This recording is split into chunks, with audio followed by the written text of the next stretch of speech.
여러분 은혜 받으시고 계시죠? 이제 오늘 제목은 교회와 성령입니다. 한번 해봅시다. 시작. 교회와 성령. 너무너무나 중요한 주제예요. 교회와 성령.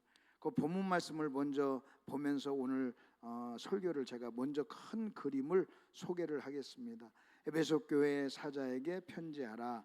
그리고 이렇게 나옵니다. 귀 있는 자는 성령이 교회들에게 하시는 말씀을 들을지어다. 여러분, 이 시간에도 우리가 살고 있는 이 현재 이 시대는 성령께서 교회에 말씀하는 시대입니다. 그리고 교회는 그 성령의 음성을 여러분 말씀을 들어야만 합니다.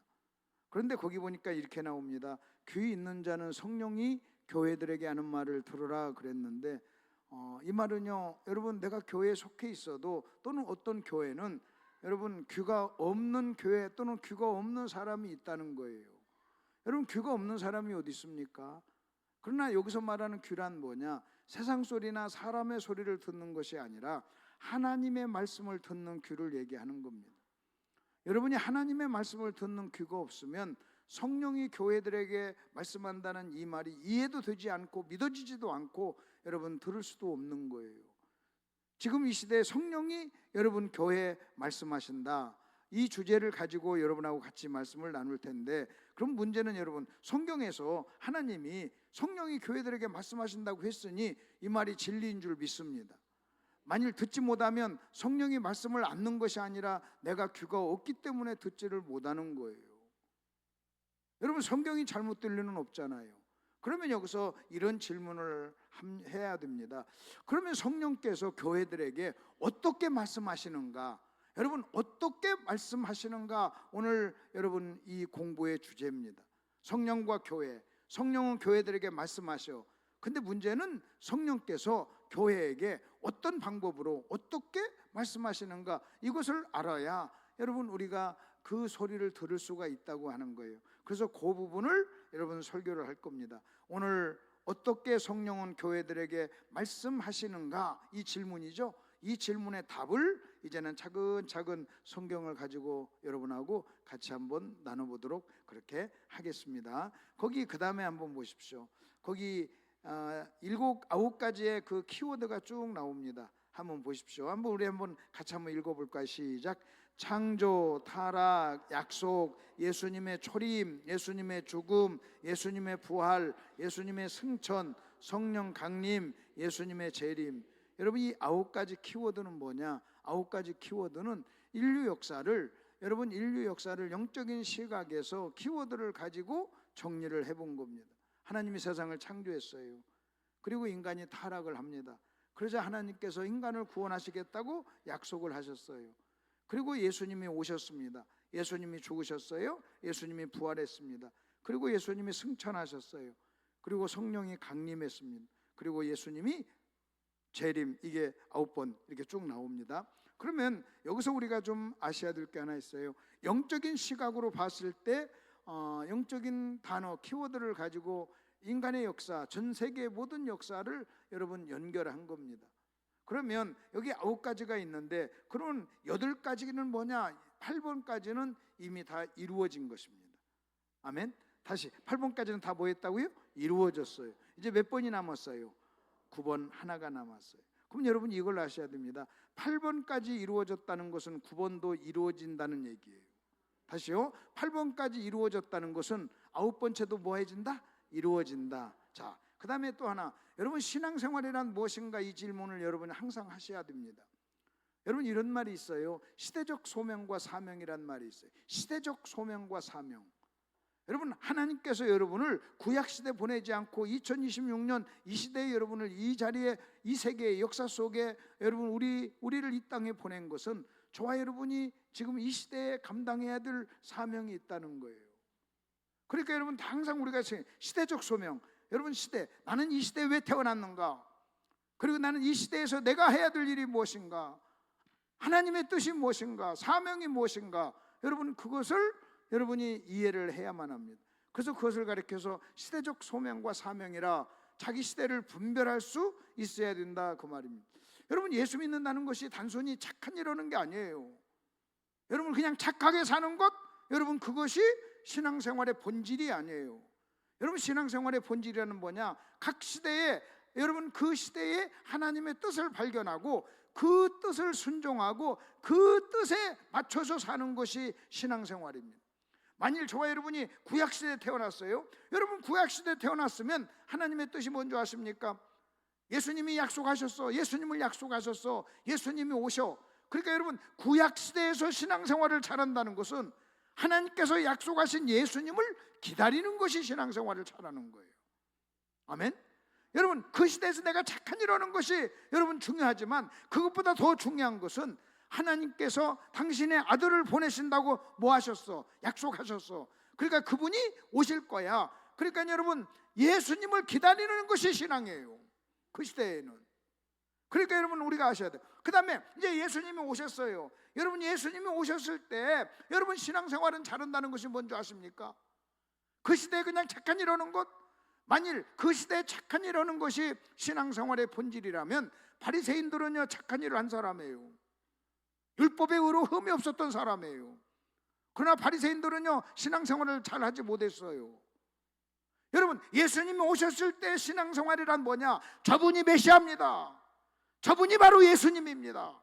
저 예수가 하나님께서 보내신 우리의 메시아입니다. 저분을 믿으셔야 됩니다. 여러분, 이것이 신앙생활을 잘하는 거예요.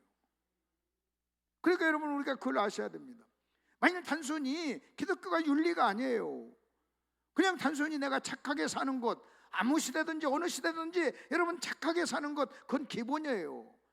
근데 더 중요한 것은, 내가 착하게 사는 것보다 더 중요한 것은 각 시대에 하나님의 뜻을 발견하고 여러분 그 뜻에 순종하며 사는 것입니다. 구약시대는 예수님이 하나님께서 메시아를 보내줄 겁니다. 우리가 좀 어렵고 힘들지만 참고 기다리고 그 메시아를 기다립시다. 여러분, 이것이 신앙생활의 본질입니다. 예수님 오셨을 때는 저분이 예수님이시고 저분이 메시아고 저분이 하나님의 아들입니다. 여러분, 그렇게 소리를 치는 것이 여러분 그 시대에 맞는 신앙생활이라는 겁니다. 그러면 여러분, 오늘 이 시대의 신앙생활은 뭘까요? 여러분이 단순히요 여러분 착한 사람 되는 것, 착한 일 하는 것, 가난한 사람을 도와주고 착한 일하고, 여러분 그것이 아니에요. 우리는 그러면 이 시대, 우리는 어느 시대를 살고 있느냐? 우리가 살고 있는 시대가 뭔지 아십니까? 거기 한번 보십시오. 오순절 성령 강림, 그게 8번이에요 오순절 성령 강림과 그 다음에 9번 예수님의 재림 사이를 사는 거예요. 여러분, 오순절 성령 강림은 우리에게 과거입니다. 여러분, 예수님의 재림은 우리에게 미래예요. 우리는 여러분 이 중간 이 시대를 지금 살고 있어요. 아멘. 그렇다면 여러분, 우리는 이 시대를 어떻게 사는 것이 여러분 신앙생활인 줄 아십니까? 두 가지 것을 생각해야 돼요. 하나는 성령님이 내 안에 계시는구나 하고 여러분 성령님을 의식하고 그 성령님과 동행을 해야 돼요. 성령님과 동행하고 성령과 의식을 해야 돼요. 그리고 또 하나 더 추가로 뭐냐면 예수님의 재림을 사모해야 돼요. 그게 여러분 이 시대를 잘 사는 거예요. 내 안에 성령님이 계시지? 성령님 저와 함께 같이 동행하겠습니다 하고 동시에 예수님의 재림을 사모해야 돼요. 그 만일 내가 이 시대를 살면서 성령님을 전혀 의식하지 않고 산다, 예수님의 재림을 전혀 의식하지 않고 산다, 그러면 여러분 그게 무슨 신앙생활입니까? 여러분, 단순히 착한 일 하는 것은요 믿지 않는 사람도 착한 일 하는 거예요. 여러분, 그것이 신앙생활이 아니라는 거예요. 그러니까 신앙생활은 뭐냐? 성령님이 내 안에 계셔.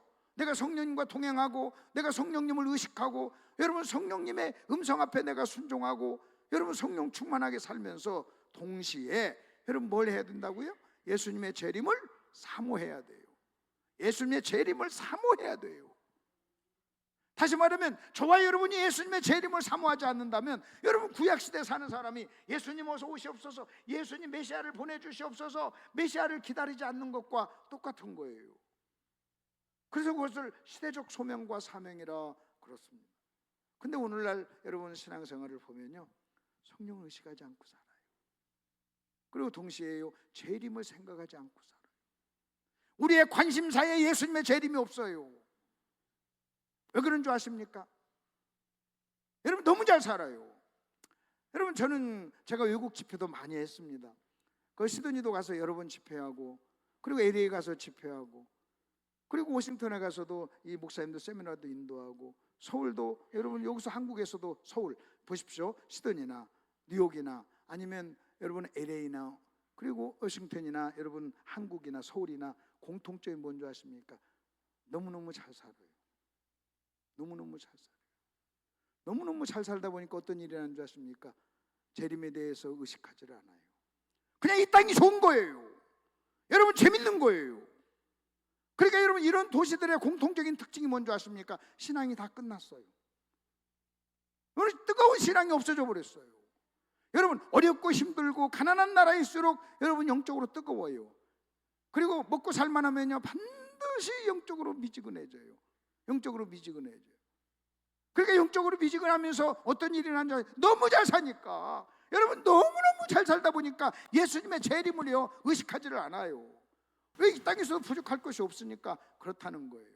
그러니까 여러분 신앙생활이 다 잘못됐어요. 자, 여러분 빌립보서 3장을 한번 펴보십시오. 빌립보서 3장을 한번 보시면 사도 바울도 우리와 똑같은 시대를 산 겁니다. 왜? 바울도 우리와 똑같은 시대를 살았어요. 근데 그 사도 바울이 빌립보 3장에서 뭐라고 말하는가를 한번 보십시오. 빌립보 3장 13절을 18절을 한번 보세요. 빌립보서 3장 18절 보십시오.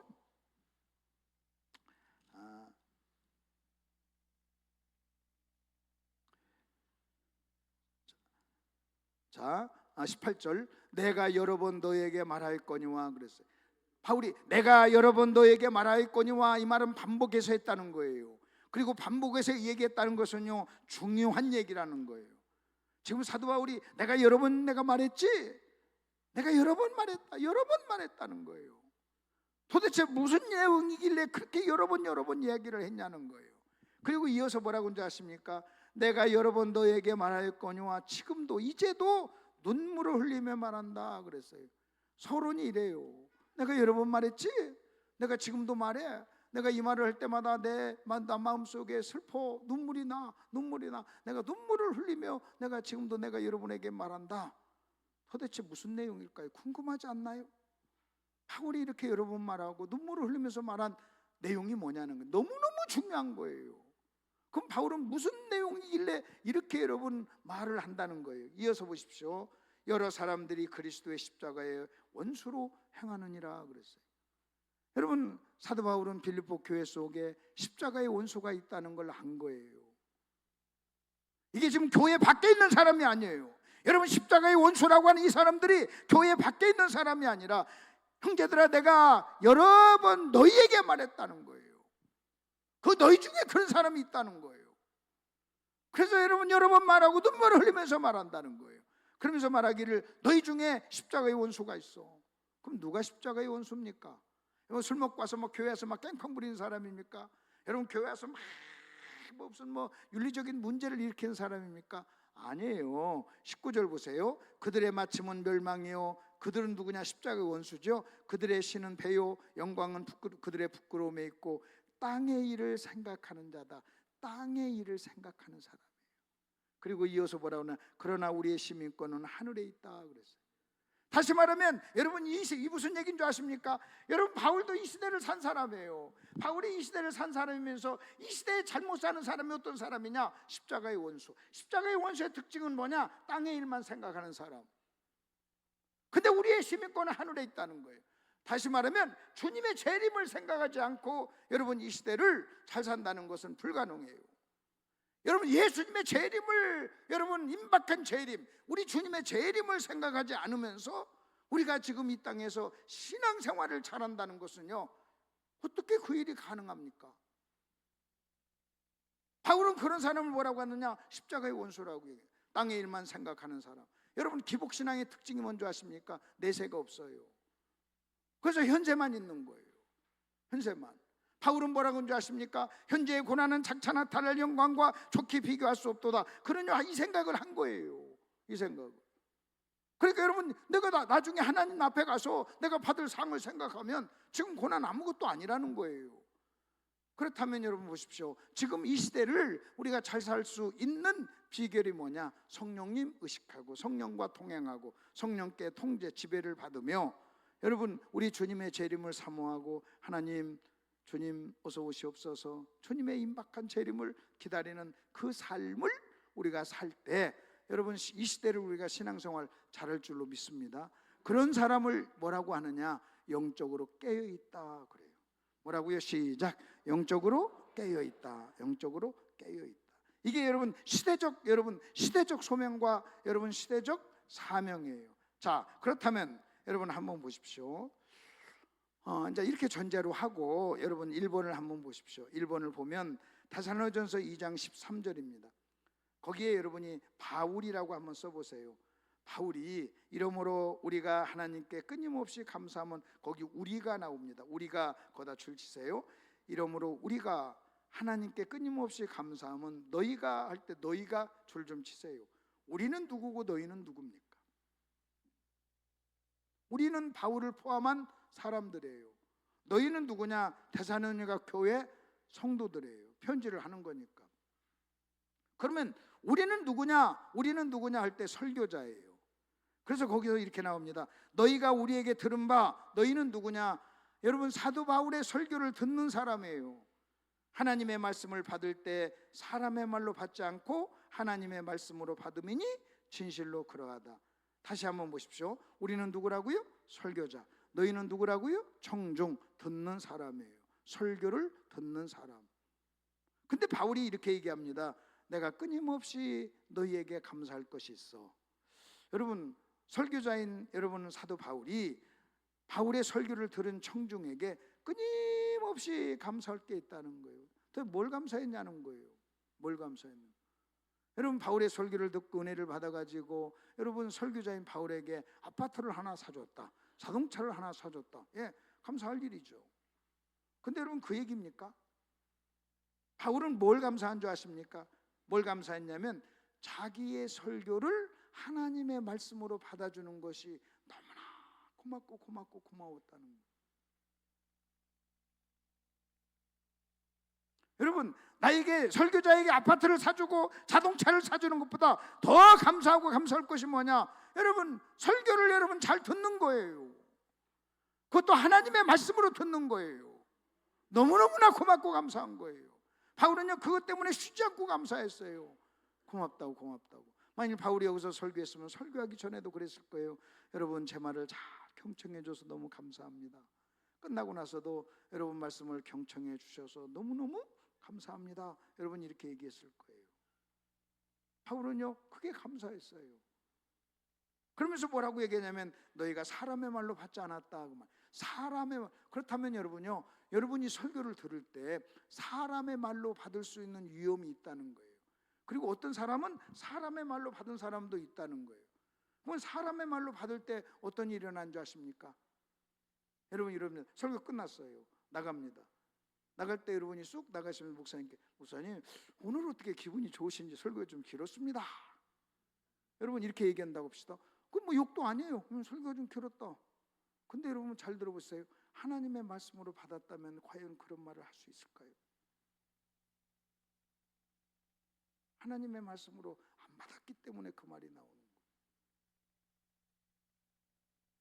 여러분, 나쁜 의도로 말하지 않았다 할지라도, 째리지 않고 했다 할지라도 하나님의 말씀으로 안 받으니까 그런 얘기가 나오는 거예요. 목사님, 아까 요셉이라고 해야 되는데 야곱이라고 했습니다. 이렇게 한마디 했다고 합시다. 그것도 마찬가지예요. 아니, 자기가 요셉이라고 해야 되는데 몰라가지고 야곱이라고 했으면 자기가 요셉으로 알아들으면 되지. 그리고 알아들은 거잖아요. 근데 하나님은 말씀으로 안 들으니까요, 그걸 가지고 시비를 거는 거예요. 어떤 교회는요, 목사님 설교하다가 이렇게 한번 했나 봐요. 그랬더니 이게 막 이렇게 했다고 막 장로님이 막 뭐라고 했대요. 여러분, 하나님 말씀으로 안 받으니까 그런 거예요. 그 제가 목사님들 세미나 때 그런 얘기합니다. 혹시 사모님이 목사님 설교하고 나서 설교가 이렇쿵 저렇쿵 얘기하면 다른 얘기 하지 마시고 그냥 꼭 껴안고 한마디만 하세요. 그냥 조용히 하나님의 말씀을 못 들었구나. 그러면 끝나는 거예요. 뭐라고요? 시작. 하나님의 말씀을 못 들었구나. 여러분이 설교를 딱 듣고 여러분의 반응은요, 하나님의 말씀을 들었느냐 안 들었느냐를 보여주는 거예요. 하나님 말씀. 근데 사도 바울은 뭐라고 하냐면 이럽니다. 하나님의 말씀으로 받아줘서 너무 고맙다는 거예요. 여러분 지금 여러분 왜 지금 이 말이 필요한 줄 아십니까? 성령께서 교회에 말씀한다는 이 사실을 배우려면요 반드시 이것이요 기본으로 전제로 깔려야 돼요. 그러면서 뭐라고 하냐면, 그렇다면 여러분 잘 들어보십시오. 하나님의 말씀, 그러면서 사도 바울이 이렇게 합니다. 이 말씀이 진실로 그러하다. 너희가 하나님 말씀으로 받음이니 진실로 그러하다. 저는요 이 말이 굉장히 무서운 말이에요. 어떻게 바울은 자기가 하는 말을 하나님의 말이라고 얘기할 수 있냐는 거예요. 여러분 제가 설교합니다. 하나님 말씀입니다. 여러분 이렇게 말한다는 것은요 보통 자신감이 없고는요 어떻게 그렇게 얘기합니까? 그 제가 목사님들에게 설교학 세미나하면서 그런 얘기합니다. 여러분은 여러분이 전하는 말씀을 하나님 말씀이라고 믿으십니까? 내가 받는 사람에게, 하나님 말씀을 듣는 사람에게 여러분 하나님의 말씀으로 들으세요, 여러분 이렇게도 해야 되지만, 전하는 자도 내가 전하는 하나님의 말씀이 여러분 내 말이 아니라 하나님 말씀이라는 이 확신이 있어야 된다는 거예요. 여러분 이 확신이 없으면 어떻게 전합니까? 어떤 목사님 올라가셔서 이게 설교를 하는데 그러더라고요. 제가 뭐 나이도 어리고 목회 경력도 없고 성경 아는 것도 얼마 없는데 여기 앉아 계신 목사님들 다 저보다 연세도 많고 목회도 많이 하시고 성경도 많이 아시는데 제가 무슨 할 말이 있겠습니까? 내가 무슨 생각인 줄 아십니까? 할 말 없으면 내려오지. 뭐로 올라가? 그러면서 또 뭐라고 하냐면 이래요. 간증이나 하나 하겠습니다. 그래요. 간증 시간이라 설교 시간이에요. 여러분 설교 시간이면요 하나님이 나를 통해서 하나님이 말씀하시는 거예요. 그렇게 자신 없어요? 내가 나이가 어립니다. 목회 경력이 없습니다. 성경을 잘 모릅니다. 여러분 그것이 무슨 이유가 되냐는 거예요. 그렇든 저렇든 하나님이 오늘 나를 통해서 여러분 이래야죠. 내 앞에 여러분 대학 총장 할아버지가 앉았다 할지라도, 신학 박사 할아버지가 앉아있다 할지라도 하나님이 오늘 저를 통해서 여러분에게 하나님께서 전할 말씀이 있기에 전하는 줄 믿습니다.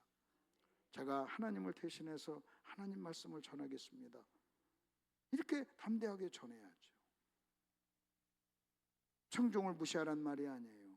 존중해야죠. 그러나 내가 바울은요 이래요. 너희가 내 말을 하나님 말씀으로 받아줬어. 고맙다. 감사하다. 근데 진짜 그래? 진짜 그래? 그 말은 뭔지 아세요? 내가 전하는 말이 하나님 말씀이야 이 말이에요.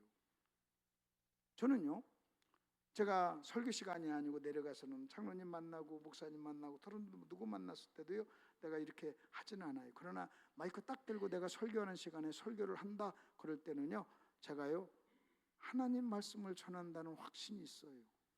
내 앞에 누가 앉아 있어도 그건 아무런 의미가 없어요. 아무런 의미가 없어요. 그리고 자신 있게 바울처럼, 저도 바울처럼 이렇게 말하고 싶은 거예요. 여러분 제 말을 하나님 말씀으로 받아주세요. 여러분 그러셔야 됩니다. 여러분이 제가 설교할 때 여러분이 저를 인간적으로 보지 마시길 바랍니다. 나보다 나이가 어리네? 그렇게 보지 마세요. 나보다 공부 못했네? 여러분 그렇게 보지 마세요. 목사님이 저를 여러분 그 몇 년 전에 여기 서울신대 MDB 동문대회 때 저를 강사로 추천해 줬어요. 메인 강사로 추천을 해 주셨어요. 그래서 제가 가서 이제 강의를 했습니다. 목사님 거기 앞에 보니까 설교학 박사들이 많이 있더라고요. 설교학 과목이 있으니까 설교학 박사들이 많이 계세요. 내가 그분들 앞에 설교를 합니다. 교수들도 많이. MDB 동문대회니까요. 전국에서 신길교회에서 할 때. 처음에 듣는 자세들이 좀 안 좋으시더라고요. 다리도 꼬고 뒤로도 폼잡고 딱 보면 알잖아요 안 좋은 거. 내가 그런 얘기했어요. 여러분 왜 설교를 그렇게 들으십니까? 그랬어요. 여러분이 어제까지만 해도 여러분이 설교자에서 강단에서 하나님 말씀을 전했지 않습니까? 지금 입장을 바꿔서 듣는 입장이 됐는데 그렇게 들으시면 안 되죠. 하나님 말씀으로 들으셔야죠. 자세를 좀 바꾸세요. 눈빛도 좀 바꾸시고 태도를 좀 바꾸세요. 이건 여러분 중에는 설교학 박사도 계시지만 그러나 그게 무슨 중요한 겁니까? 그랬더니 자세가 딱 바꿔졌어요. 분위기가 탁 바꿔졌어요. 저는 여기 대통령이 앉아 있어도요, 제가 설교를 제가 하고 마이크 잡고 제가 설교를 한다면 여러분 대통령이나 여러분 다른 성도나 다를 게 뭐가 있어요? 뭐가 있어요? 하나님의 말씀을 전하는데. 아멘. 그러니까 전하는 자도 하나님 말씀을 전하는 거고 듣는 자도 뭘 전하는 거예요? 하나님 말씀. 저희 아들이 목사입니다. 우리 교회에서 저랑 같이 사역을 하다가 다른 교회 가서 훈련을 좀 받아야 되겠다 생각을 해서 다른 교회로 보냈습니다. 보냈는데 보내기 전에 내가 그랬어요. 네가 그래도 김덕신 목사를 아버지로 두었는데 설교는 잘해야 될 거 아니냐. 그러면서 1년 동안 내 대신 설교 좀 하거라 그랬어요. 설교 연습 좀 하거라. 내 사례비 줄게. 주일날, 주일 저녁, 수요일은 네가 설교해. 그래서 1년 동안 설교를 시켰어요. 내가 받은 사례비를 주면서. 그리고 저와 제 아내는 제일 앞자리에 앉아서 딱 앉아서 1년 동안 들었어요. 제가 목사님들 세미나를 40년을 인도했어요. 저랑 같이 공부한 목사님들이 제 앞에서 설교를 잘 하려고를 잘 안 해요. 근데 우리 아들은 1년 동안 열심히 잘하더라고요. 그 설교 끝나면 저하고 제 아내가 항상 가서 목사님 은혜 많이 받았습니다 하고 인사했어요. 아들이 아니에요. 설교하는 순간에는 아들이 아니에요. 하나님이 그를 통해서 나에게 주시는 하나님의 말씀이에요. 그래서 그날 은혜를 받으면요, 강사님이라고 대접하면서 밥도 사주고 우리 집사람은 또 용돈도 주고 막 그랬어요. 1년 동안. 그러면서 내가 그런 얘기를 했습니다.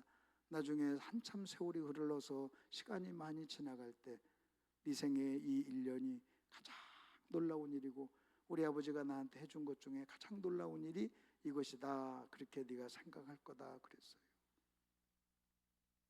여러분 저 같은 사람 앉혀놓고 1년간 설교하는 거 쉽지 않잖아요. 그 훈련을 시켰어요. 설교란 그런 거예요. 설교란. 그래서 그 다음에 두 번째를 보세요. 여호수아. 여호수아를 한번 보십시다. 근데 하나 더 보십시다. 이 말씀이 또한 너희 믿는 자 속에서 역사한다 그랬어요. 여러분 말씀은 믿음을 만나야 되는데 여러분 믿음이라고 하는 것이 그냥 추상적인 게 아니에요. 저 좀 보세요. 자, 믿음이 뭔가 여러분 한번 보세요. 믿음이요, 그 내용이 있습니다. 여기 한 엄마가 있습니다. 딸이 병들었어요. 근데 이 딸을 데리고 예수님께 옵니다. 오면서 어떤 믿음을 가지고 오는 줄 아십니까? 믿음으로 예수님께 데리고 왔어요. 그때 그냥 믿음이 아니에요. 어떤 믿음인 줄 아십니까? 내 아이를 예수님께 데리고 가면 예수님께서 내 아이를 고쳐줄 거라고 하는 믿음이에요. 아멘? 너무 예수님께 나가면 내가 죽으면 천국 간다 이런 것이 아니란 말이에요. 그래서 예수님 아이를 가지고 예수님께 나왔을 때 여러분 예수님 뭐라고 한 줄 아십니까? 딸아 네 믿음대로 되라 그랬어요. 딸아 네 믿음대로 되라 하니까 딸이 나왔어요. 그러면 그때 엄마가 예수님 앞에 온 믿음의 내용이 뭔지 아십니까? 예수님께 데려가면 내 딸 고쳐줄 거라고 하는 믿음이에요. 여러분 오늘 믿음을 가지고 이 자리에 온 줄로 믿습니다. 믿음을 가지고 왔잖아요. 자, 우리는 이 건물이 무너지지 않을 믿음이 있으니까 이 자리에 앉아 있는 거예요. 근데 이 건물이 무너진다. 여러분 그런 믿음이 생기면 여기 못 앉아 있죠. 근데 여러분이 오늘 나오실 때 여러분 이 부흥회를 참석하실 때 어떤 믿음을 가지고 나오셨어요? 김덕신 목사님 부흥회인데 말씀 들으면 은혜 받아. 여러분 그래서 김덕신 목사가 전하는 말씀에 은혜를 받을 거라는 믿음을 가지고 온 줄로 믿습니다. 그 믿음이 여러분 그 믿음 없으면 안 오죠. 가봤자 소용없어. 그러면 안 오죠. 근데 여러분 오면 그러면 은혜 받는다고 하는 뭐가 있었기에? 믿음이 있었기에 여러분 이 자리에 온 줄 믿습니다. 그리고 12시 전에 끝날 거라는 믿음. 그렇죠? 12시 전에 끝날 거라고 하는 믿음. 12시 전에 끝내드릴게요. 근데 여러분이 그러면 설교가 길어서 1시까지 올 거야. 그러면 안 오죠. 그 믿음이 생기면. 자, 마찬가지예요. 지금 바울이 여러분 데살로니가 성도에게 내 말이 하나님 말씀이야. 이 말씀은 믿는 자 속의 역사에 할 때 그 믿음이 뭔지 아십니까? 바울 선생님 입을 통해서 전해지는 하나님의 말씀이 누구의 말씀이다? 하나님의 말씀이라고 하는 믿음을 가지고 들으라는 거예요. 여러분 이 시간 여러분이 은혜를 받으려면 어떻게 해야 되느냐? 저 강사님 목소리, 강사님을 통해서 전해지는 하나님의 말씀이 오늘 나에게 주시는 하나님의 말씀이야. 여러분, 이 믿음을 가지고 들어야 여러분 오늘 듣는 말씀이 여러분에게 역사를 한다는 거예요. 그렇지 않으면 역사 안 해요. 그래서 설교 수천 번 들어도요, 이 믿음 없으면 소용이 없어요.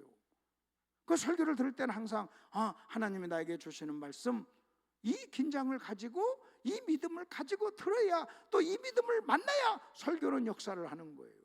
설교를. 근데 이 믿음 없이 그냥 아무 생각 없이, 아무 믿음 없이 앉아 있으면 무슨 의미가 있게요? 무슨 의미가 있어요? 그 설교를 수천 번 수만 번 들어도요, 삶이 안 달라지는 거예요. 그러나 하나님 말씀을 들으면 한 번 들어도 설교 한 편이 인생을 바꿀 수도 있는 겁니다. 자, 그러면 이번엔 여호수아를 한번 보십시다. 여호수아서 24장은요, 여호수아가 마지막으로 하는 고별 설교입니다. 근데 참 재밌습니다. 여러분, 여호수아서 24장을 보면 기가 막혀요. 24장이 고별 설교인데, 여러분 1절 보세요. 여호수아가 이스라엘 모든 지파를 세겜에 모으고 이스라엘 장로들과 그들의 수령들과 재판장들과 관리들을 부르매. 누가 불렀습니까? 여호수아가 주어예요. 여호수아가 이스라엘 백성들을 불렀어요. 여러분, 세겜에 모으고 지도자, 그 이스라엘의 지도자들을 불렀어요. 누가? 여호수아가. 이 시간 여러분 한번 보십시다. 제가 저 뒤에 계신 김 장로님, 박 장로님, 이 집사님 앞으로 나오세요 하면 김덕신 목사가 부른 거예요. 그 나왔어요. 그러면요, 나와서 여기 서 있으면요, 김덕신 목사 앞에 서 있는 거예요. 내가 불렀으니까 내 앞에 선 거죠. 근데 성경이 참 재밌는 말을 해요. 여호수아가 그렇게 불렀는데, 부름에 그 다음에 뭐라고 그랬어요? 그들이 뭐라고 그랬어요? 하나님 앞에 나와 선지라 그랬어요. 원래는 하나님 빼고 누구 앞에 섰다고 해야 돼요? 여호수아 앞에. 근데 성경은요, 하나님 앞에 섰다고 얘기해요. 이게 지금 여호수아가 설교하기 전의 모습이에요. 여호수아가 설교하기 전에. 제가 이런 생각을 합니다. 설교란 뭔지 아십니까? 백성들을 하나님 앞에 세워놓고 하는 거예요. 우리는요, 여러분 앞에 우리가 찬송을 합니다. 찬양단이 찬송하고 막 찬송합니다. 설교자를 돕는다고, 그 설교하기 은혜 받는 준비를 하고, 결국은요, 여러분 그 찬양을 통해서 여러분을 하나님 앞에 지금 세우는 거죠. 그러나 여러분 하나 아셔야 됩니다. 찬양한다고 해가지고 꼭 하나님 앞에 선 건 아니에요. 여러분 찬양을 해도, 뜨겁게 찬양을 해도 여러분이 하나님 앞에 서지 않았으면요, 선 게 아니에요. 그리고 꼭 찬양을 통해서만 서는 것도 아니에요. 그리고 나서 그가 설교를 합니다. 그러면 설교란 뭐냐? 제가 정의한 설교란 뭔지 아십니까? 여호수아도 자기도 지금 하나님 앞에 섰죠. 그러니까 하나님 앞에 선 설교자가 하나님 앞에 선 청중에게 하는 행위가 설교예요. 여러분 보세요. 설교자인 제가 하나님 앞에 서지 않으면요, 설교 아니에요. 왜? 하나님 말씀을 전해야 됩니까? 그리고 여러분도 하나님 앞에 서야 됩니다. 저는 설교하기 위해서 서고, 여러분은 설교를 듣기 위해서 서야 됩니다. 아멘. 여러분 설교하는 자나 설교를 듣는 자나 둘 다 하나님 앞에 서야 돼요. 하나님 앞에 서지 않는 사람에게 여러분 10,000번의 설교를 해보세요. 여러분이 평생 들은 설교 횟수를 한번 생각해 보세요. 수천 번을 들었잖아요. 그렇게 수천 번, 수백 번 설교를 들었지만 그 설교가 내 인생을, 내 삶을 왜 안 바꾼다고, 못 바꾼다고 생각하십니까? 하나님 앞에 서지를 않아요. 그래서 제가 하는 얘기입니다. 여호수아는요, 설교를 본격적으로 설교를 하기 전에 지금 뭘 하냐면 이스라엘 백성을 불러요. 그리고 그들을 하나님 앞에 서게 해요. 그리고 그들에게 설교를 하는 거예요. 제가 오늘 연합집에 가서 그런 얘기했어요. 이걸 얘기하면서 제가 설교하랍니다. 설교하기 전에 여호수아처럼 여러분을 하나님 앞에 세워놓고 싶어요. 하나님 앞에 나오세요. 여러분이 하나님 앞에 서야 내가 설교할 준비가 돼 있는 겁니다. 저도 하나님 앞에 설랍니다. 설교란 하나님 앞에 선 설교자가 하나님 앞에 선 청중에게 하는 것이 설교입니다. 그러다 보니까요, 그 설교 속에는요, 영적인 긴장이 있어요. 왜? 둘 다 누구 앞에 섰습니까? 하나님 앞에서. 여러분 하나님 앞에 서신 줄 믿습니다. 저는요 많이 이렇게 다른 교회 다니면서 지상교회 성도님들 칭찬 많이 해요. 그런 말씀을 잘 듣고 칭찬 많이 합니다. 칭찬 많이 해요. 여러분 제가 오늘 이제 지금은 오늘은 제 아내랑 같이 왔지만 저 혼자 오늘 집회를 가면 끝나고 첫 시간 끝나고 나서 제가 제 아내한테 전화하면 여보 부흥이 어때요? 그래요. 여러분 부흥이 어때요? 그 말은 뭔지 아십니까? 성도들이 하나님 앞에서 말씀을 듣는가요? 이 말을 묻는 거예요.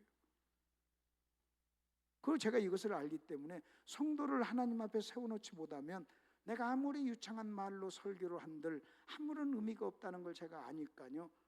여러분 첫 시간에는 어떻게든 서러운 첫 시간에 설교 본격적으로 들어가기 전에 여러분들을 하나님 앞에 세워놓으려고 나름대로 노력을 해요. 어떻게 하면 세워질까? 어떻게 하면 세워질까?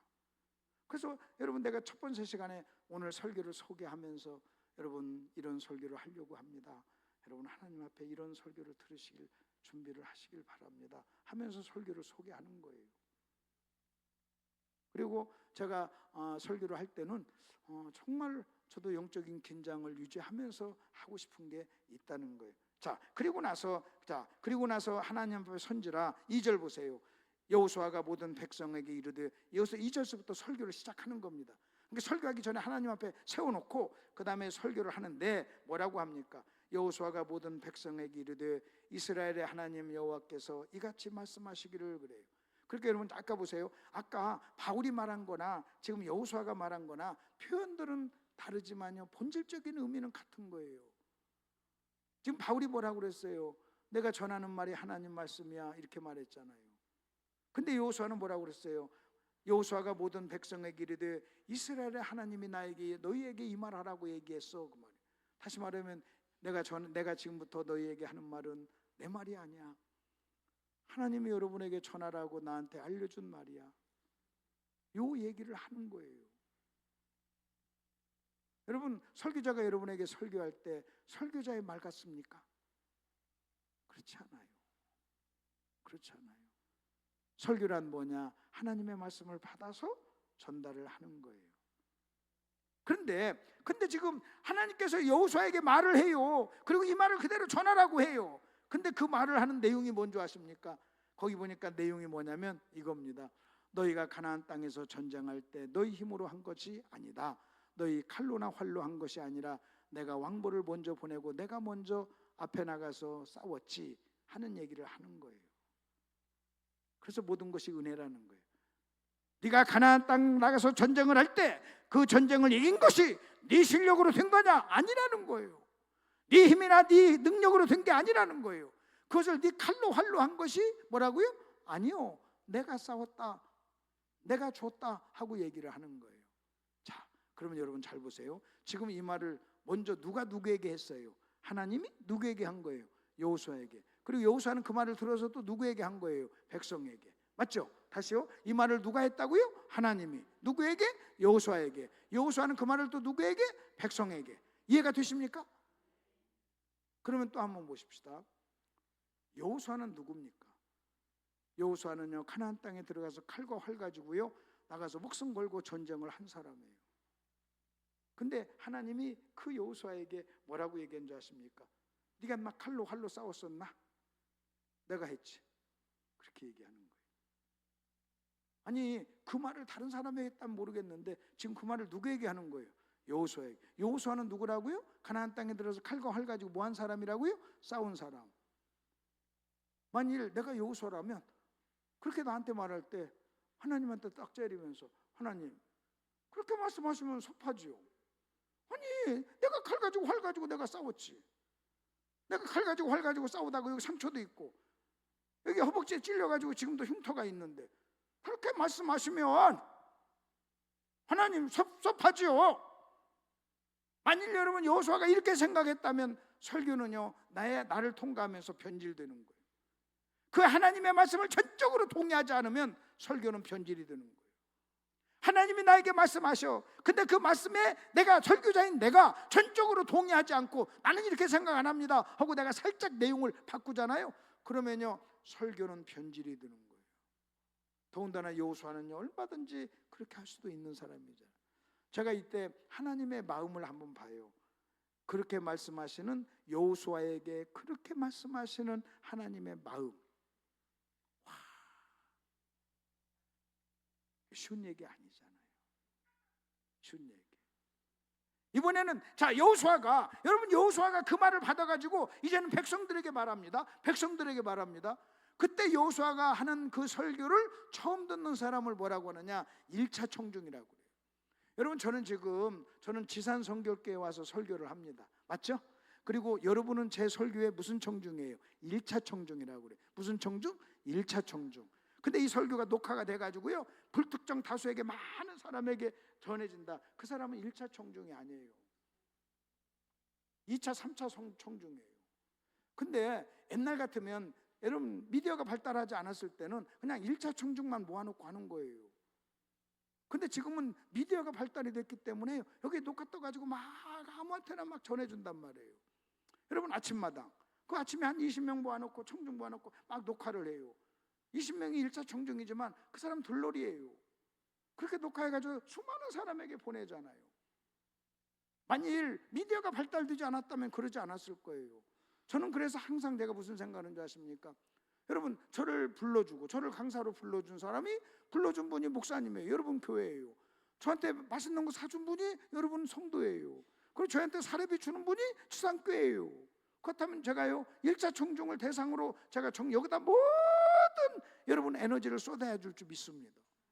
여러분 그 다음 청중은요 내가 생각할 거 없어요. 내가 생각할 거 없어요. 저는요 여러분을 위해서 왔습니다. 여러분이 제 뭐예요? 1차 청중이에요. 맞죠? 그러면 여호수아의 1차 청중은 누구예요? 여호수아의 1차 청중은, 여러분 우리도 여호수아의 설교를 지금 들어요. 근데 우리도 1차 청중 아니에요. 1차 청중은 누구냐? 여호수아한테 직접적으로 설교를 듣는 현장에 있던 그 사람들이에요. 아멘. 뭐라고요? 지금 여호수아로부터 못 듣게 직접 설교를 듣는 현장에 있는 그 사람들이에요. 근데 그 사람들은 누구냐? 여호수아와 함께 가나안 전쟁을 동참한 사람들이에요. 그 전쟁터에 당신의 아들이 나가서 전사를 했어요. 여러분 자기 아들이 그 전쟁터에서 전사한, 여러분 거기 엄마가 있어요. 자기 남편이 그 전쟁터에서 죽은 과부도 있어요. 그리고 그 전쟁을 하다가 팔이 하나 잘린 사람도 거기 있어요. 그게 여호수아의 1차 청중이에요. 근데 그 사람들 앉혀놓고 뭐라고 한 줄 아십니까? 칼이나 활로 한 것이 아닙니다. 이 설교를 해야 돼요. 제가요 여호수아의 마음을 한번 생각해봐요. 그렇게 설교할 때 자기 남편을 잃어버린 한 과부가 퍼쩍 들고, 목사님 그렇게 설교하는 것 아니죠? 내 남편 그 전쟁터에서 죽었어. 지금 내가 과부로 살아. 내 그 전쟁터에서 내가 내 아들을 잃어버렸어. 내가 우리 아들을 잃어버렸어. 여러분 그런 사람이 거기 있는 거예요. 전쟁이 무슨 놀이입니까? 게임입니까? 다 목숨 걸고 전쟁을 한 사람들이고 그 전쟁의 후유증이 다 있는 것이고. 그런데 여호수아가 그 설교를 하는 거예요. 설교 어렵습니다. 설교 어려워요. 여러분 이거나 마찬가지예요. 여러분이 건축을 해요. 그래서 집하러 헌금한 성도도 있고 적금 깨서 헌금한 분도 있고 다 어렵게 헌금 해가지고 예배당을 잘 졌어요. 근데 제가 와서 설교하면서 예배당 여러분이 졌습니까? 하나님이 졌지. 그러면 집하러 헌금한 사람 뭐예요? 섭섭하지. 그거예요. 그 제가 설교에 대해서 또 하나 알려드릴게요. 설교란 뭔지 아십니까? 하나님이 지금 여호수아에게 네 힘으로 한 것이 아니야, 내가 도와줬어, 내가 했어, 칼로 활로 한 것이 아니야. 여러분 이 말을 들었을 때 여호수아는 네 맞습니다, 그렇습니다, 아멘.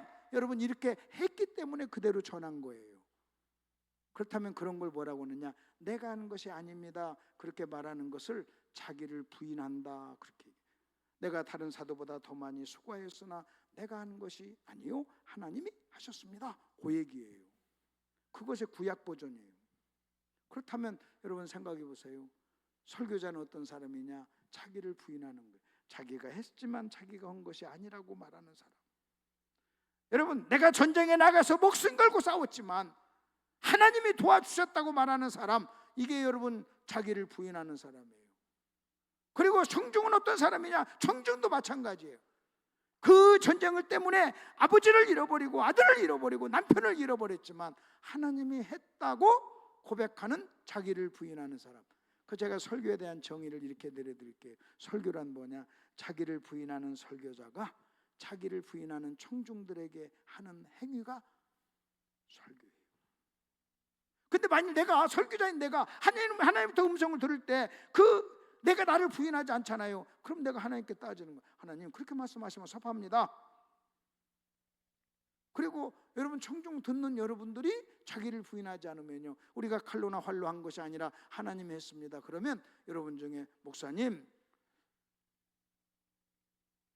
우리들에게 그렇게 말씀하시는 거 아니죠? 아시잖아요, 내가 집 팔아서 헌금한 거.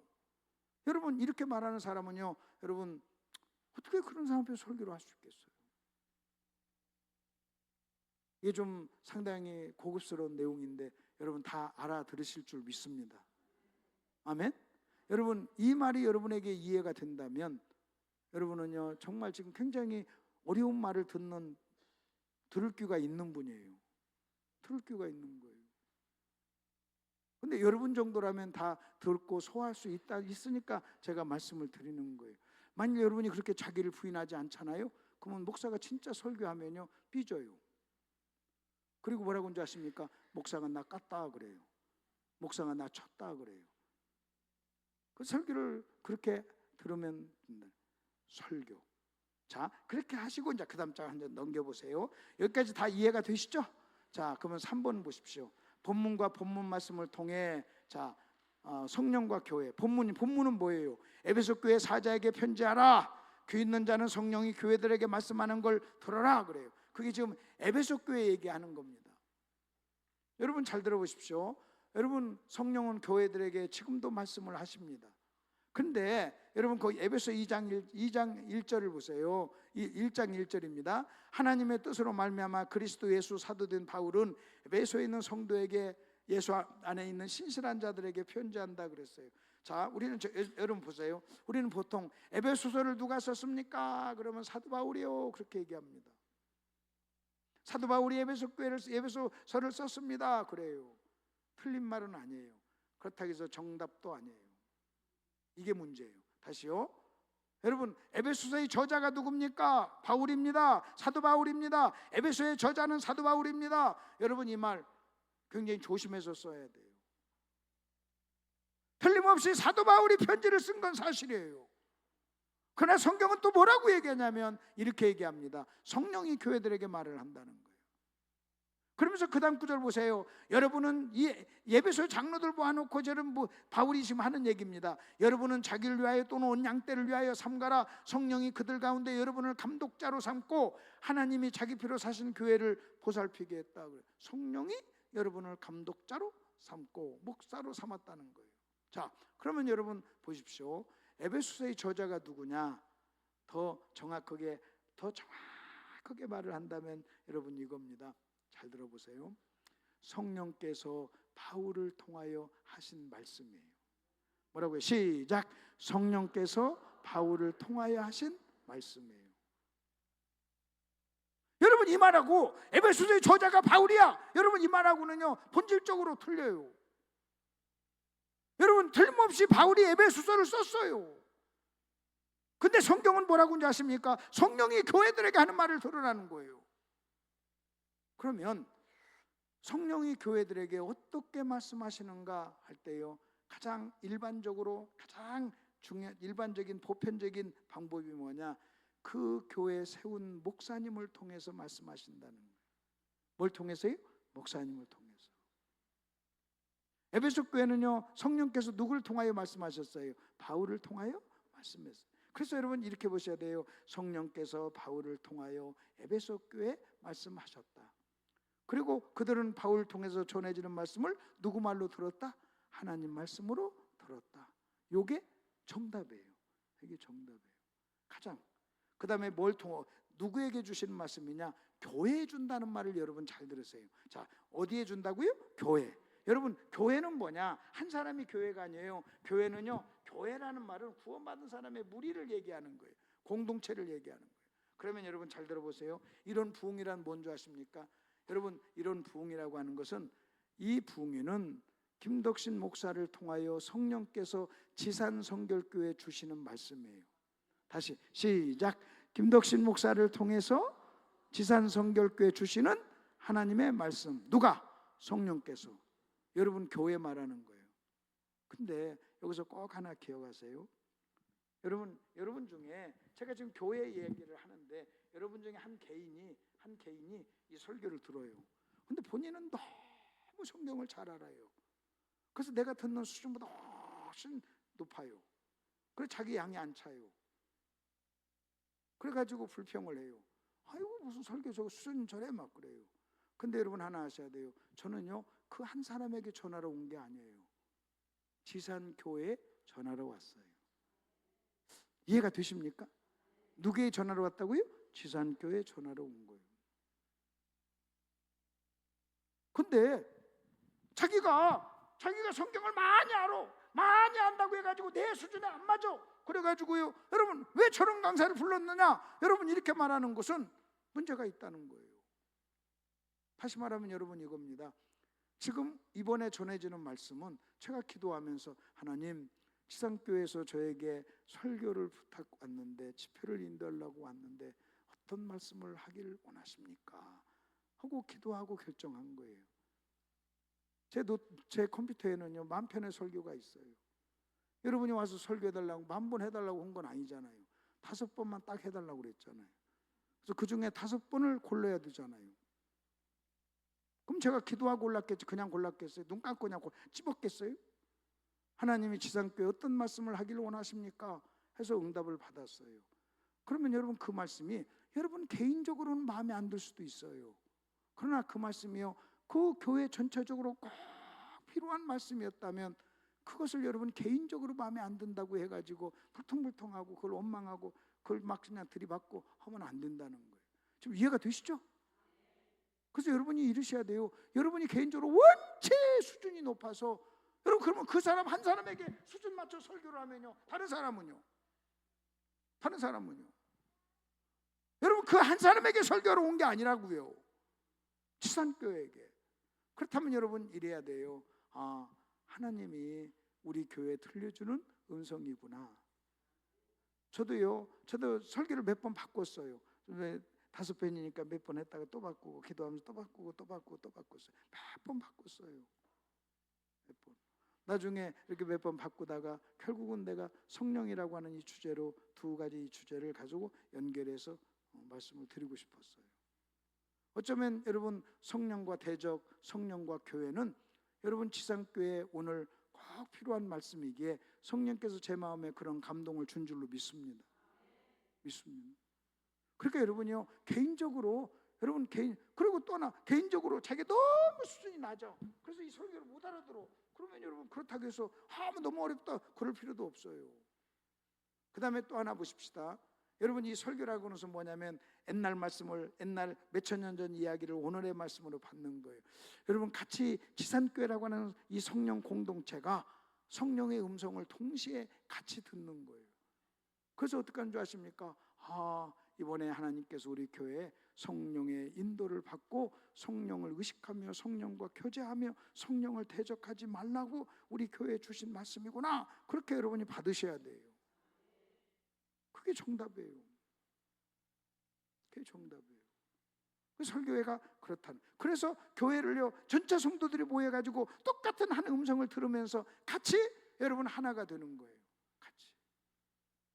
동시에 여러분 며칠 동안 동시에 똑같은 생각을, 여러분 온 성도, 참여하는 온 성도가 똑같은 말씀을 묵상하고 똑같이 그 말씀을 생각함으로 하나됨을 확인하는 거예요. 그래서 연합이 이루어지고 하나됨을 확인하는 거예요. 교회가, 성령이 교회들에게 하는 말을 들을지어다. 이해가 되셨죠? 자, 이제 그리고 우리 예를 한번 들어보겠습니다. 정말로 성령이 교회들에게 하는 말이 어떤 말인가 한번 보세요. 이제 3번으로 갑시다. 문제 2번의 법칙. 문제 2번의 법칙은 뭐예요? 성령께서 바울을 통하여 교회에 말했다. 성령은 교회들에게 말씀하신다 하는 이 법칙을 가지고 다음 말씀을 설명해. 우리가 잘 아는 말씀입니다. 여러분 사도행전 5장, 그냥 성경 안 찾아도 좋아요. 저 좀 보세요. 사도행전 5장에 보면 아나니아 삽비라 사건이 나와요. 아시죠? 무슨 사건? 시작. 아나니아 삽비라.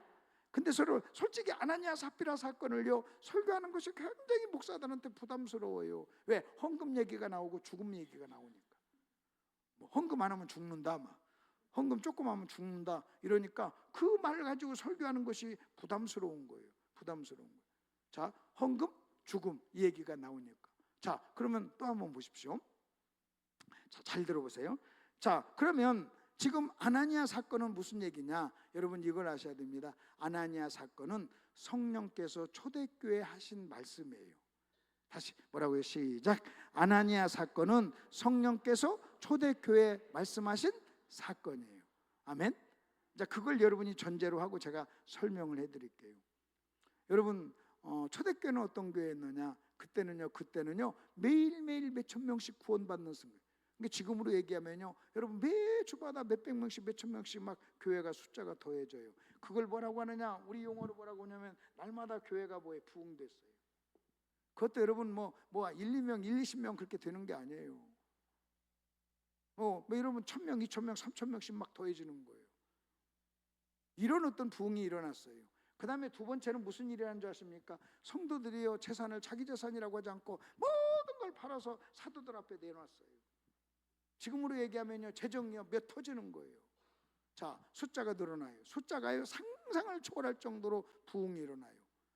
그 다음에 여러분 교회 재정이요 막 터져요. 막 다들 자기 재산을 가지고 자기 거 아니라고 하면서 교회 앞에 막 가지고 나왔어요. 부흥 숫자, 그 다음에 재정. 우리가 현대교회가 그렇게 좋아하는 숫자, 그렇게 좋아하는 돈, 재정 늘어난 거예요.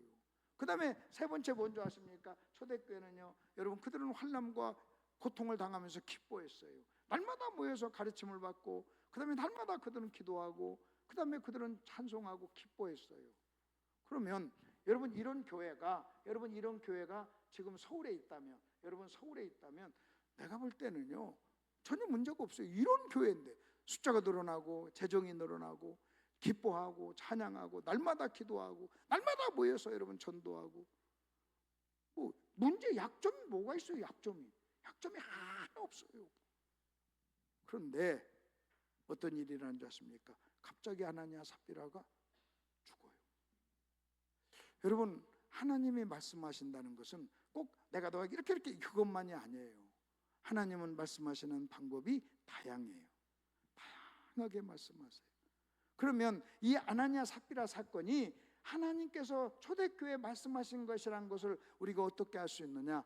그들이 하나님 말씀을 들었다는 거예요.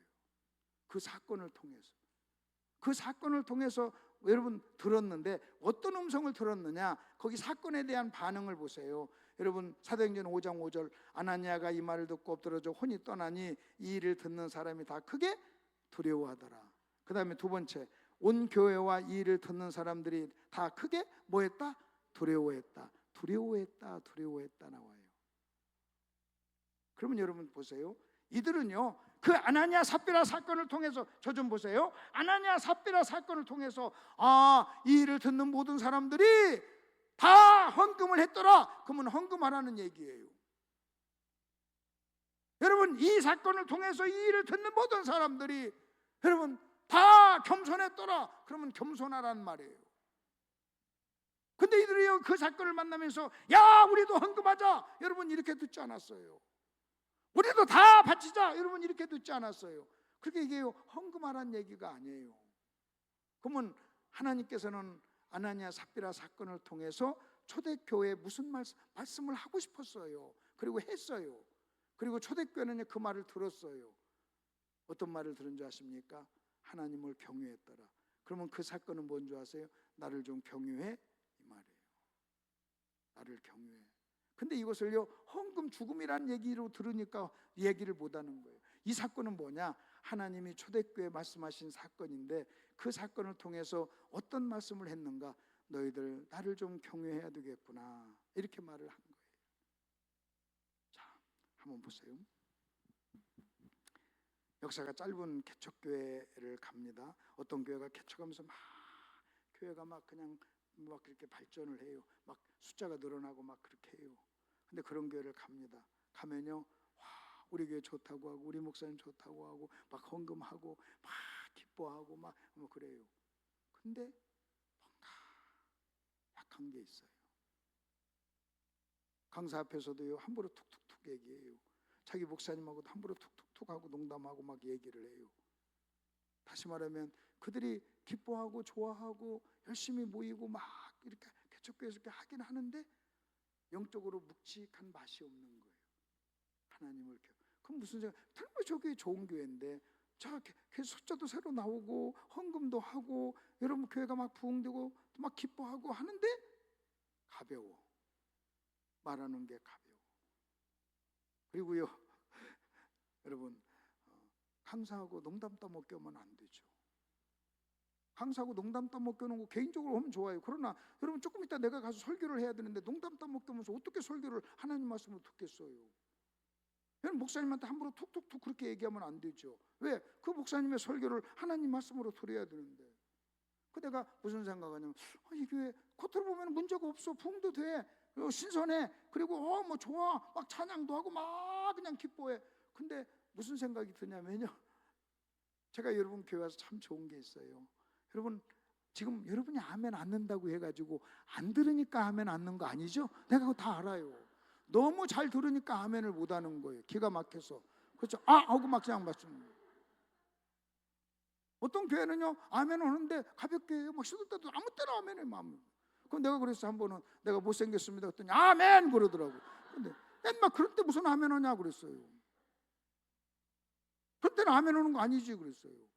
제가 여러분 제 아내가 어제 저녁에 들어가서 저보러 그러더라고요. 뭐라고 하냐, 당신 지상교회에서는 설교가 잘 나와 그래요. 내가 지상교회 성도님들 듣는 수준이 좋아서 내가 설교가 잘 나오네. 원래 내가 설교가 다른 데서 100이라면 여기 오면 한 120, 30이 나와요. 여러분 때문에 나오는 거예요. 여러분이 도와주셔서. 그 설교도요 청중이 누구냐에 따라서 나오는 게 다른 거예요. 그러면 여러분 한번 보세요. 이런 개척교회 가면요 내가 찬물을 끼얹습니다. 여러분 참 모든 거 여러분 교회 참 좋고 분위기도 좋고 다 좋은데 좀 무게가 있으면 좋겠습니다. 여러분이 툭툭툭툭 하는 행동과 말 속에 하나님을 경건하게 경유하는 그런 맛이 없습니다. 하나님이요 초대교회가 참 부흥도 일어나고 재정도 좋고 막 기뻐하고 별 이런데 역사가 짧다 보니까요 여러분 하나님이 뭘 하나 여러분 무슨 말씀을 하기를 원하는 줄 아십니까? 나를 좀 경외해라. 나를 좀 경외해라. 나를 좀 두려워해라.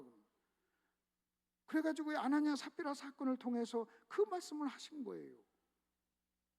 그래서 그 모든 이야기를 듣는 사람들이 경외. 여러분 아나니아 삽비라 사건은요 헌금 많이 하라 얘기가 아니에요. 헌금 안 하면 죽는다 그 얘기가 아니에요.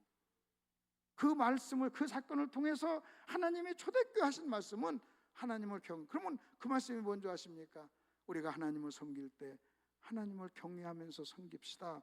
요 이야기를 해야 된다는 거예요. 그게 메시지예요. 근데 헌금 얘기라고 하니까 못하는 거예요. 그게 무슨 헌금 얘기입니까? 하나님이 헌금 얘기를 하면 헌금해라 그렇게 그냥 얘기하겠지. 그걸 뭐 빙빙빙 돌려서 얘기합니까? 그런 거 아니라는 거예요. 근데 초대교회는요 그 말을 들었어요. 여러분 부흥이란 뭔지 아세요? 여러 가지 좋은 조건이 있지만 그럼에도 불구하고 꼭 여러분 교회가 들어야 될 말씀을 전하는 거예요. 꼭 들어야 될 말씀을 전하는 거예요. 그래서 같이 듣자고 얘기하는 거예요. 그런 측면에서 여러분 지금 성령께서 초대교회 뭐 하셨다? 말씀하셨다. 하나님은요 여러 가지로 말해요. 여러분이 하와이에 갔어요. 하와이에 가가지고요 영어 한마디를 못해도 가게 가서 물건 살 수 있어요 없어요? 있어요. 물건을 살 수 있다는 것은 소통이 된다는 거예요. 그걸 비언어라고 그래요. 몸짓 발짓으로 할 수 있는 거예요. 하나님이 우리에게 말씀하실 때 꼭 성경만 기록된 그것만 가지고 말하는 게 아니에요. 하나님이 가장 말씀하시는 여러 가지 다양한 것들이 있는데 그 중에 하나 사건을 가지고 얘기하는 거예요. 사건을. 여러분이 저는 올 1월 달에 제가 작년 12월에 70이 돼가지고 우리 교회 사임을 했어요. 사임을 하고 이제 내가 남은 생에 이제 이런 세미나 이런 부흥회를 해야 되는구나, 이제 주일까지 할 수 있구나 하면서 이제 이렇게 생각을 하고 계획을 하고 있는데 1월 달에 물왕저수지에서 사고를 났어요. 좌회전 기다리는데 어떤 여자가 뒤에서 쾅 받았어요. 제 차가 튼튼해서 안 죽었어요. 근데 차를 완전히 다 차를 폐차했어요. 근데 다치지는 않았어요. 그냥 겉으로 보면 차 사고예요. 겉으로 보면요, 한 여자가 나를, 자기가 그렇게 해놓고 나서 뭐라고 하는 줄 아십니까? 그렇게 해놓고 나서 막 내려와서 미안하다 자기가 브레이크를 밟아야 되는데 악셀을 밟았다고 자기가 얘기했어요. 근데 보험회사 사람들이 오니까 말을 바꿨어요. 그래서 그대로 몇 천만 원 손해났어요. 차 앞에 조금이라도 쌍방과실이 있으면 물어줘야 되고. 그러니까 저한테 얘기해 주는 분이 이런 얘기했어요. 가서 경찰서에 가서 내가 딱지 하나 띄고 그렇게 하면 됩니다. 내가 나를 하는 분한테 그랬어요. 내가 그렇게 해서 이기면 뭐 어쩌소. 내가 그냥 이대로 끝내면 무슨 일이 있어요? 보험료가 좀 올라갑니다. 그래, 그럼 내가 감수할게 그랬어요. 한마디 안 했어요. 그때 나는요, 그 사건을 통해서 내가 하나님의 음성을 들었어요. 여러분, 내가 이제 사임하고 새로운 일을 하려고 하는데 하나님이 나한테 그 사건을 통해서 나한테 이렇게 말씀하셨어요. 까불지만 너 죽는 수가 있어. 그거였어요. 너 까불면 한 방에 가. 겸손하게 살아. 까불지 말고. 제가요, 그 음성을 들었어요. 여러분, 교통사고하고 그 음성하고 무슨 상관이 있어요? 근데 나는요, 그 교통사고를 통해서 그 음성을 들은 거예요. 그 음성을 듣고 나니까 너무 감사했어요. 내가요, 그 여자하고 내가 싸우지 않았어요. 그냥 끝냈어요. 그리고 내가 몇천만 원 손해났어요. 차 새로 구입을 했어요. 근데 나는요, 내가 그때 들은 주의 음성이 몇천만 원 차값보다도 훨씬 더 나는 가치 있다고 생각하니까 내가 그것 가지고요, 막 그렇게 하지 않았어요. 그럼 내가 같이 내 아내랑 같이 여보, 겸손하게 살아야 되겠네. 하나님이 까불지 말래. 너 까불면 한 방에 가는 수가 있어. 하나님이 저한테요, 내 인생 마지막 한 텀을 사는데 저한테 살짝 경고를 하신 거예요. 그 내가 하나님께 그랬어요. 하나님 안 죽여서 감사합니다 그랬어요. 그 정도에서 내가 알아들었습니다. 내가 겸손하게 살게요. 그래서 지금요, 열심히 하고 있어요. 지금 내 나이에 지금 내 스케줄 소화하는 게 너무너무 힘들지만 그냥 하나님이 거기서 살려주니까 살려줬다고 생각하고 내가 최선을 다해서 열심히 하려고 하는 거예요. 열심히 하려고. 근데 그 주의 음성을 들었어요.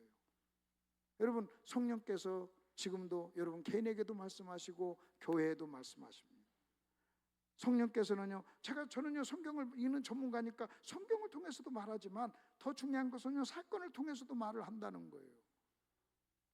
저는요 1월 달에 당한 그 사건이요, 제 인생에 또 한 번의 음성을 들은 거예요. 성경을 통해서 들은 어떤 음성 못지않게 저에게 강력하게 여러분 저한테 말씀하셨어요. 그리고 좀 뭐하면요, 그때를 생각해요. 그 사건을 생각해요. 그래서 내가 사람들이 교통사고 당했다, 어째 목사님 어때? 주의 음성을 들었어. 하나님이 까불지 말래. 어쩌고저쩌고 다른 얘기하면 그냥 하나님이 까불지 말라고 그랬어. 그래서 겸손하게 살려고 하네 하고 얘기를 합니다. 지금 제가 말하려는 거 이해가 되시죠? 하나님은 다양한 방법으로 뭐 하실 수 있다? 말씀하신다. 또 하나님은 뭘 통해서 말씀하신다? 사건을 통해서 말씀하신다. 하나님은 교회에 말씀하세요. 초대교회 아나니아 삽비라 사건을 통해서 그들은요, 나를 경외라고 하는 하나님의 말씀을 들었기 때문에 그 사건을 만난 모든 사람들은 하나님을 경외했더라, 하나님 경외했더라 이렇게 나오는 거예요. 하나님 경외. 저는요, 이번 부흥회를 통해서 하나님이 지상교회에 어떤 말씀을 여러분에게 주시는지 여러분은요, 들으시면서 여러분 개인적으로 들으셔야 돼요. 특별히 여러분 사명에 대해서, 그 다음에 성령에 대해서, 성령을 대적하는 일에 대해서, 그 다음에 성령이 말씀하시는 이 부분에 대해서, 그 다음에 여러분 내일 오전과 오후 예배가 하이라이트예요. 너무너무 중요한 주제예요. 내일 오전 오후 다 열심히 참석하세요. 내일 10시에 온다는 좀 더 일찍 오세요. 일찍 와서 푹 하고 오후까지 다 두 설교, 그 두 설교가 정말 하나님이 여러분 교회 하시는 말씀인 줄 믿습니다. 여러분 잘 들으시고 거기에 반응하시는 여러분 되시길 바랍니다. 자, 그리고 나서 이제 마지막 결론 한번 맺어보십시다. 거기 한번 보세요. 자, 주를 섬겨 금식할 때 성령이 이르시되 그랬어요.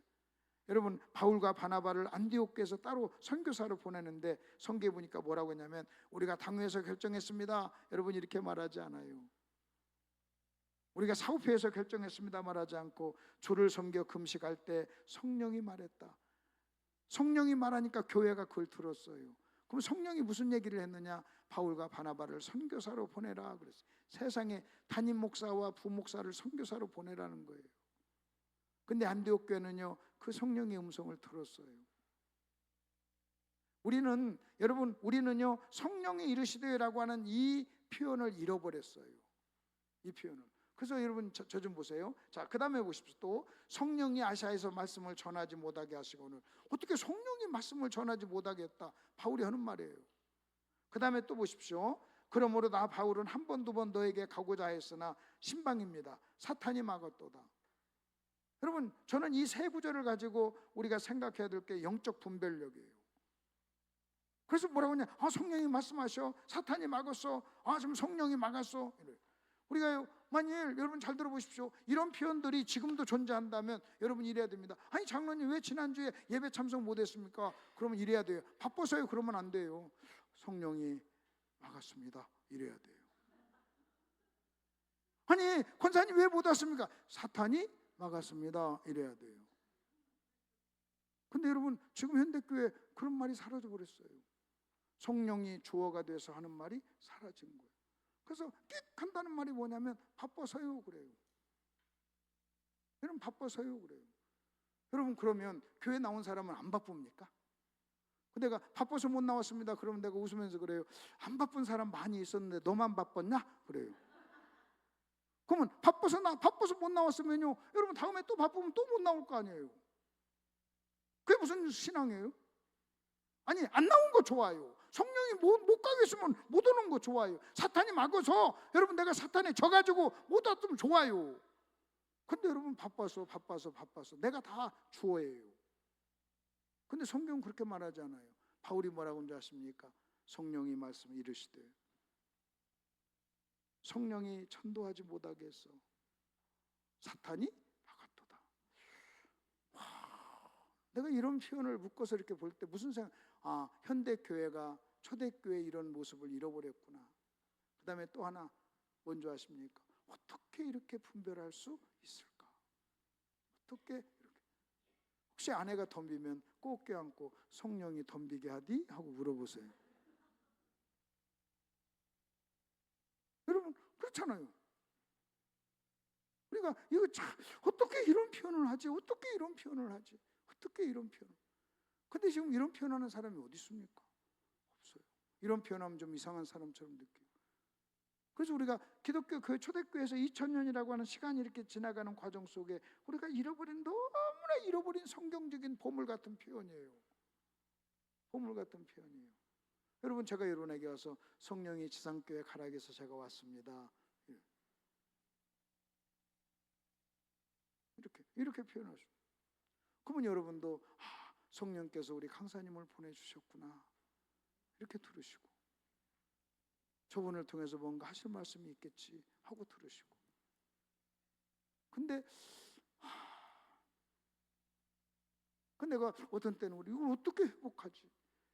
이걸 어떻게 성경에 이렇게 시퍼렇게 나와 있으니까 뭔가 우리가 회복해야 되는데 그 결론 가운데 한번 집어넣읍시다. 결론.